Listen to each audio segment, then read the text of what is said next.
What's good, everyone? Welcome back to another video. Make sure to like and subscribe the video. Listen, quickly, let's get into it. Aidan Hutchinson, a big time player we're going to key up on.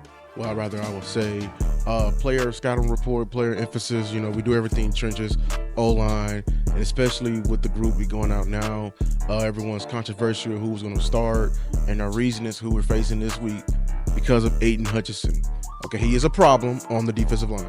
Now, he's already have a league best or league leading 40 pressures and also a league leading 6.5 sacks. Man, this kid is very, very phenomenal. I was been a fan of him coming out of Michigan, and him getting drafted by Detroit. Such a beautiful thing for him to go back home and play. And last year, he was a problem even for Tyron Smith and Terrence Steele. So going into this season, seems like he's getting even better. But I found a nuance. You know, maybe it's a little something. Maybe it's a little something.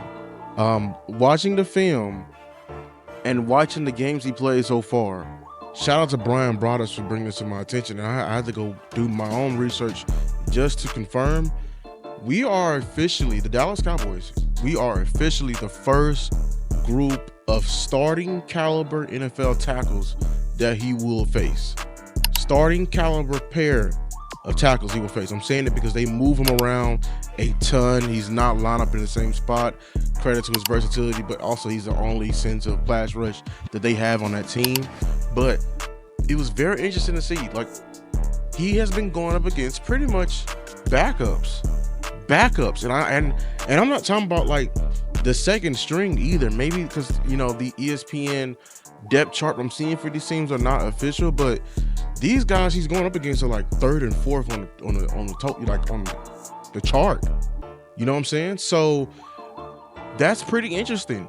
The only tackle he's gone up against I've seen was Tristan Wirfs in Tampa Bay, but he wasn't even on his side. So, you know, I mean, why run into a brick wall? You know, work smarter, not harder. But I'm just saying, just keep that in mind, Cowboys fans. Now, got a quick cut up. Let's take a look at him. You know, of his all his sacks here in this cut up and what we're seeing. If we're seeing anything that, you know, that can be useful for us for going forward. So right now he's lined up over 71.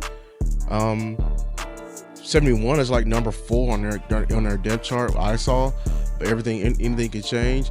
But look how wide he's getting out. This is a red flag to me, you know, because I don't like the Solara's teaching of how flat we're setting to somebody that wide. I will want my guy to give one kick, you know what I'm saying, and prepare to anchor. But this guy, 71, he's doing a 45-degree set, and they're chipping, but he's running that hoop. He has a motor on him, man. He has a motor on him. He's running that hoop, getting low, dipping the shoulder, swiping through. All right, good job bending the hoop, and this is an effort sack right here.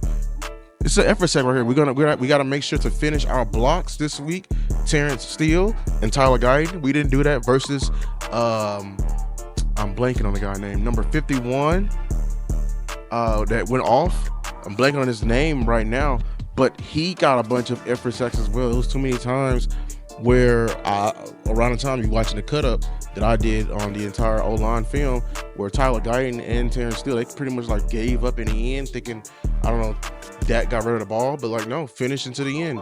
Because this guy is not going to quit for that team. He understands it. Here it is again. They do a little stunt here. We can't be doing this. We can't have the 3 guards this week. We can't. 63 got to come off. Hold on to it. Forces a fumble. Right? But this is what happens when you have. That's not Tristan Wirfs. Like I said, I told you. I think Tristan Wirfs is 78. Right? And they don't pass off this TE stunt at all. Right? Check it out again. Boom, fumble. Right? So we got to take. So they're very much, you know, moving him around and attacking the young guys. So he will probably be a ton over Tyler Guyton, but you know, he may be. You know, we don't have like a significant like strength at the tackle. That's a clear difference, like a Pro Bowler or All Pro guy. We have some pretty good guys. But Tyler Guyton, you got to be on your high horse. Here you go again versus 77. Oh, this is a mean speed to power. You see how he rises up. He gives him a little move, and then he immediately attacks. Look at his leverage when he does this speed to power. You got to get low, and you're gonna have to anchor, Tyler Guyton. Get low, and you're gonna have to anchor them feet. You got to anchor them feet this week, man. Get low, anchor them feet, or he's gonna open you up. Boom. It's a good rush bomb. Now he got to do the Michael Parsons crawl. All right. They show a blitz look. Here he comes. He's one-on-one. Swipe down, swim over. Oh, swipe down, rip through. Swipe down, rip through. He has great hands. He's been having great hands really since Michigan. He's just a technically sound rusher. That's going to, and he plays with such balance and leverage. Like him, it's look like no one is going to throw him off him bending in this corner. How hard he's leaning into this corner, gets the sack again. We got to pay attention to that. We're going to have to be at, our punches are going to be very important this week. Here you go, Tampa Bay again. There you go again. Let me see. They're chipping him. I need a better chip than that, man. He just placed his hands on him. Right? And then he does a swipe over. He got great hands and knocking them hands off. We're going to have to win the hand fights this week. Gotta win the hand fights this week, man. Gotta win the hand fights. All right. And I think it's one more versus the Cardinals. Yeah, that spin move he got Tyron. He got our vet last year, Tyron Smith. He got him with this swim move too. He got a very good spin move, man. How he set him up right there. Look, oh my God, because he's already good with his hands. He already has the tackle leaning, and he uses his leverage against him. That's a hell of a spin move right there, man. This man is a problem. This man is very much a problem, but this is not an insurmountable task. I've seen greater problems. I've seen greater challenges that this team has overcome. Tyler Guyton, you're going to have to really anchor this week, really going to have to go on the next step of your evolution with your hands. You can't grab and swallow up this guy. You're going to have to really punch this guy because he's technically sound. You faced 51 last week. He was a technically sound bottom of the mid-tier rusher, but he had a hell of a game last week.